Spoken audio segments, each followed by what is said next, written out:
All right, the next question is from Hoopla10. He says, do you think Rock Band is sometimes taken way too seriously? My answer to that is emphatically yes. I'm not going to name any names, but you guys know that there are drummers and other people that I have issues with that I've stated on the public level. They just don't like me, and because of their attitude and what I've seen them do, I don't particularly care for them. And a lot of it has to do with them taking it way too seriously. There's gaming companies out there right now that makes a living at this. There's a number of them, Mob Gaming and a couple other ones that you see all the time when you watch WCG's tournaments. The thing about it is you have to go in with the mindset that no matter how good you are, somebody always can beat you. Case in point right now, Rock Gamer has a band called the GurnKillers. The GurnKillers, which is named after a very good drummer named GurnKiller, they named that as a mockery because they just knew that they were not going to beat him. If you've never seen him, go to GurnKiller's YouTube page. I'll post that link over here too. The man is phenomenal on the kit, okay? But they ended up beating him. Instead of him having a fit, he congratulated them and they moved on. And I talk to Miguel all the time, being that he's a co-money for Rock Gamer. He happened to be one of my good friends. And he didn't expect to make it through the last tournament that they was established. I think it was with the Property Regionals, because they were going up against a Mob Gaming team, and they're like, we ain't making it through this. From what I understand, As Reaction was on that team that was on. What did I hear though? 8 o'clock that night, they actually beat the Mob Gaming team. Anybody can be beaten at any given time. It all depends on how you handle that at that point. If you're going to blow it up, if you're going to be mad, if you're going to leave people, you know, stranded, or you're just gonna, not talk to them anymore because you didn't win, gaming is then too serious. Gaming is supposed to be fun, and you're supposed to go in with it being that you can win or you can lose, and you're supposed to be cheerful no matter which one you do. So yes, I do believe that some people take gaming way too seriously. This is why you do not see me fretting over how many FCs I have, all that kind of stuff. Rock Band is fun to me, dude. I've already done my competitions, already proved who I am. If people say that I suck because I'm not getting 55 different FCs, so be it. It's a game to me, and I don't take it that seriously.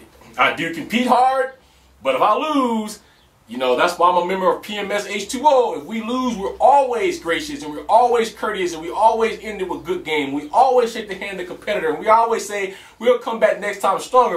And then we'll go out and we'll have a drink with the person, have some nachos. That's the way it should be. So yeah, Hoopla, I do think some people take it way too seriously. All right, thank you very much. The next question is from uashes. He says, here's a good question. Do you believe in God or a God-like figure?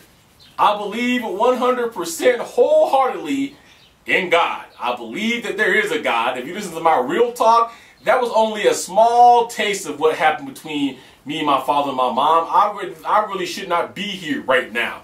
God is the reason I feel that I am here. To me, there is no God-like being, period. There's only one God. That's it. That's how I was raised. That's what I believe. And I believe wholeheartedly there is a God, no God-like being. So I hope that's the answer that you're looking for, and thank you for the question.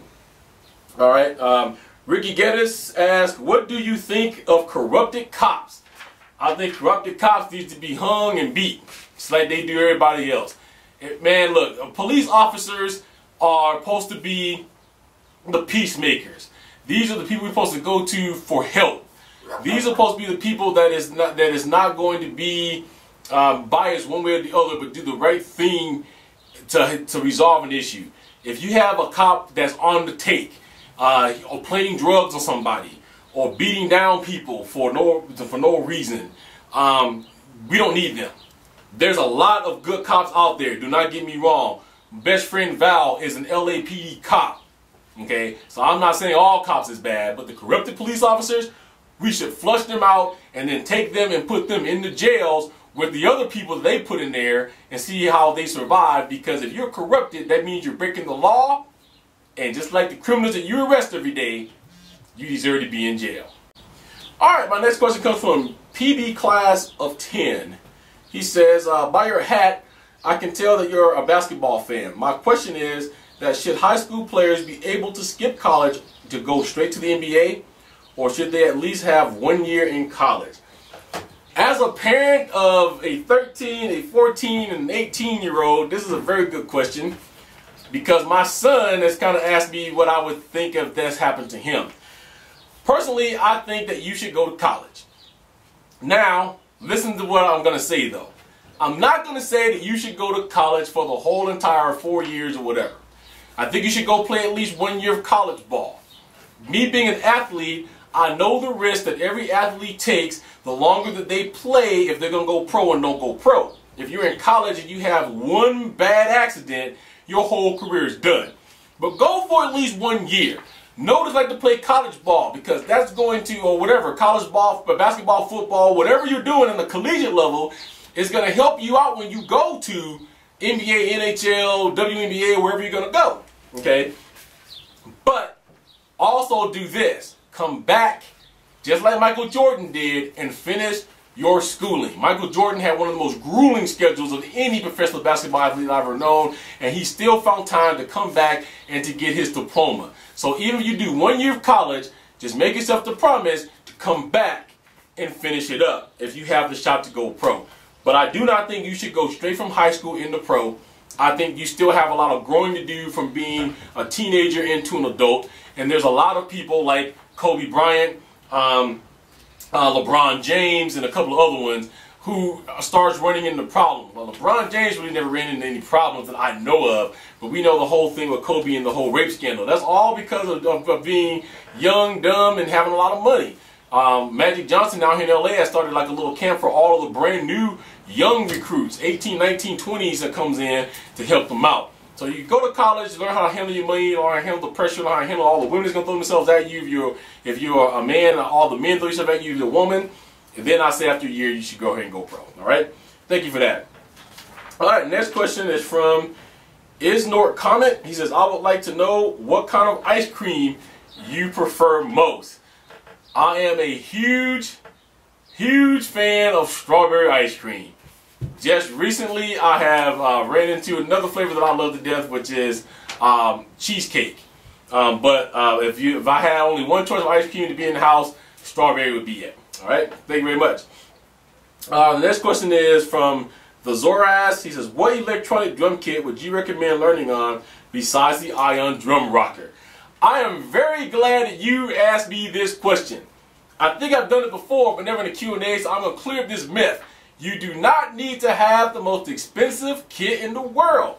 I've said it before. There's a guy who went out and bought a Roland that at least cost him $6 grand to do nothing but play rock band. He does not know how to play drums at all. That's a waste of dough. Besides the ion drum rocker, if you're looking to get like anything in the mesh heads, I would recommend going with Pentec. Pentec is going to cost you a lot less money, but have the same quality, in my opinion, as Roland. Matter of fact, the Roland the heads on the Pentec is made by Roland. On the bottom of their head, it says Roland Corporation on them. If you do it right, you should be able to pick up either one of those or even a Simmons kit.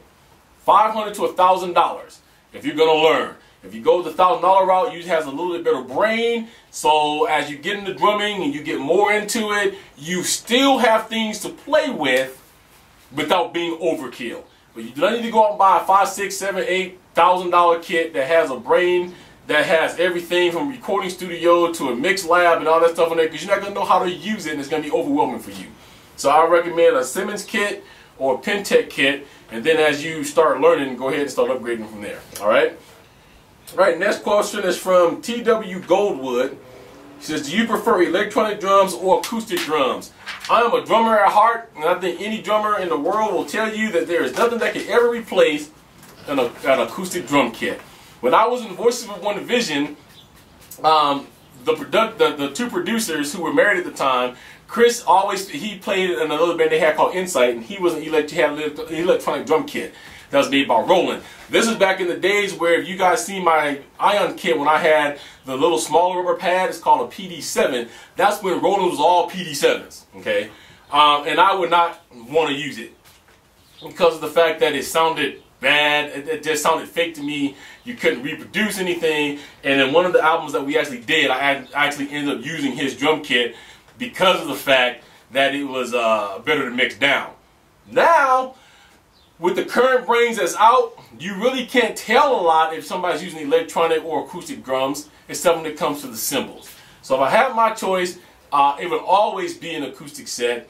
But I will also mix in some of my electronics because, like I said, you can't tell, and they've come a long way. Okay? All right. Lieutenant Batman 11 says, first pet would be cool. My first pet when I was a little kid was a big old German Shepherd that we named Rex. I love that dog to death because Rex went with me anywhere. My mom would let me walk out in the yard because Rex wouldn't let anybody come within a foot of me. So my first pet was a German Shepherd named Rex.